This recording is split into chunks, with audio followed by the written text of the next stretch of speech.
अस्सलामु अलैकुम नाज़रीन, दुआ है अल्लाह तमाम आलम इस्लाम को खैर व आफ़ियत अता फ़रमाए। हज़रात मोहतरम, इससे पहले के वीडियो में आप नमाज का मुकम्मल तरीक़ा जान चुके, यानी पार्ट नंबर 15 और 16 में आपने नमाज का मुकम्मल तरीक़ा जाना। जिन हज़रात ने वीडियोज़ ना देखे हों वो 15 नंबर और 16 नंबर वीडियो देख ले, उन्हें पता चल जाएगा नमाज का मुकम्मल तरीक़ा क्या है। अब बात ये आती है कि आप लगभग मोटा मोटा यानी कि ख़ास ख़ास चीज़ें नमाज के बारे में जान चुके हैं। बातें तो अभी बहुत सी हैं, बहुत सी चीज़ें हैं जो हमें जानना है, जो हमारे लिए जानना ज़रूरी है, लेकिन ख़ास कर मोटा मोटा हम आपको बता चुके हैं। और बात की बात जो है वो इंशाल्लाह आगे देखते हैं, फिर कभी बताते हैं, लेकिन जो ज़रूरी चीज़ें थी वो आपको बता चुके हैं। अब बात करते हैं वज़ू के तरीक़े की, कि वज़ू का मुकम्मल तरीक़ा और सही तरीक़ा क्या है। जब हम वज़ू करने के लिए जाते हैं तो हमें सबसे पहले अपने दिल में वज़ू करने का इरादा करना होगा, यानी कि वज़ू की नियत करनी होगी। फिर बिस्मिल्लाह शरीफ पढ़नी है।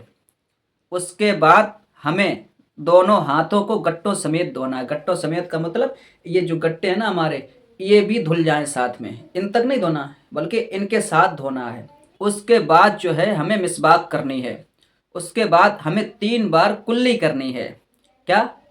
हमें 3 बार कुल्ली करनी है दाहिने हाथ से। फिर हमें 3 बार दाहिने हाथ से नाक में पानी चढ़ाना है। क्या? दाहिने हाथ से नाक की नरम हड्डी तक पानी चढ़ाना है। फिर बाएं हाथ की छोटी उंगली से हमें नाक साफ करनी है हर बार, यानी 3 बार पानी चढ़ाएंगे तो हर एक बार में यानी कि पानी चढ़ाया, फिर बाएं हाथ की उंगली से नाक साफ की, दूसरी बार भी ऐसे ही करना, तीसरी बार भी ऐसे ही करना है।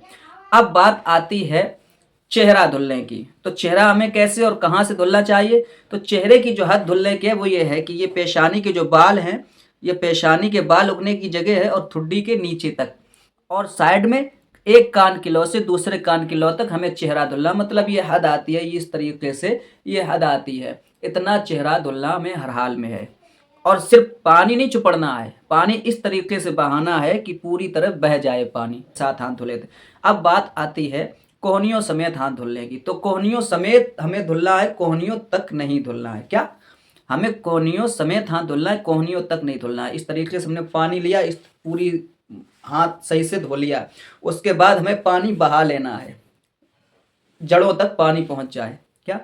उसके बाद हमें दोनों हाथों पे इस कदर पानी बहाना है कि पानी जड़ों से होता हुआ नीचे गुजर जाए। अब बात आती है मसाह करने की। यहाँ पे खास गौर कीजिएगा, मसाह कैसे करना है। आजकल हम लोगों में क्या देखा गया, उनने कि टोपी हटाई, बहुत से लोग तो टोपी लगाते ही नहीं हैं, जब जुमा पढ़ने जाते तभी टोपी लगा लेते, सो भी शर्माते हुए या डरते हुए, वो एक अलग बात है। हम मुसलमान हैं, हमें अपनी पहचान को कायम रखने के लिए, हमें अपनी पहचान को दिखाने के लिए किसी से डरने की या किसी से शर्माने की ज़रूरत नहीं है, ना ही किसी से सर्टिफिकेट लेने की ज़रूरत है। तो बात सुनिए, हम क्या करते हैं, बहुत से लोग मसा करने के लिए ये पानी लिया और पानी लेने के बाद ये ऐसे नहीं करना। आपको मसाह करने के लिए पानी लेना है और दोनों हाथों को तर करना है। फिर ये दोनों हाथों की 3 उंगलियों को मिलाना, यानी कलमे की उंगली और अंगूठों को छोड़ देना, दोनों हाथों के दोनों उंगलियों को, दोनों अंगूठों को छोड़ देना, इन 3 उंगलियों को मिलाना इस कदर, और यहाँ से चलना है। पेशानी के बाल उगने की जगह जो है यहाँ से चलना है। यहाँ से चलने के बाद आप गर्दन तक जाएंगे, लेकिन ख्याल रहे ये दोनों हथेलियाँ और वो कलमे की उंगली और अंगूठा आपकी इस साइड पे ना लगे। क्या? इस साइड पे ना लगे। अब हमारे यहाँ तक पहुँच गए हम तीनों उंगली मिला के। अब हमें हाथ को वापस लाना इस कदर, अब हथेलियाँ लगना चाहिए, इस तरीके से हम वापस लाए यहाँ तक। फिर हमें जो है ये जो उंगली बची थी ना, दूर थी, कानों का मसा करना, हमें इनसे अंदर डालना है, कानों का मसा करना, कानों पे फिराना। उसके बाद ये अंगूठे हमें बाहर फिराने, बाहर मसा करना। फिर ये जो दोनों हाथों की उंगलियों की जो पीठ है, इससे हमें गर्दन का मसा करना है, लेकिन ख्याल रहे हाथ गले तक ना आने पाए। मसा भी हो गया हमारा। अब हमें दोनों पैरों को धुलना है, किस तरीके से कि हमें पहले सीधा पैर धुलना है, उंगलियों की तरफ से टखनों समेत धुलना है। इसी तरीके से हमें उल्टा पैर धुलना है। अब हमारी वुज़ू मुकम्मल हो गई। उसके बाद हम दुआ पढ़ेंगे, अल्लाहुम्मा जालिनी मिनत तव्वाबीना व जालिनी मिनल मुतताहिरीन। ये हमारी दुआ हो गई। जिनको याद ना हो वो दुआ याद कर लें, लेकिन ऐसा भी नहीं है कि अगर आपको दुआ नहीं याद है तो आपकी वज़ू नहीं होगी, लेकिन याद कर लें, हर हाल में ज़रूरी है। अब हमारी वज़ू मुकम्मल हो गई।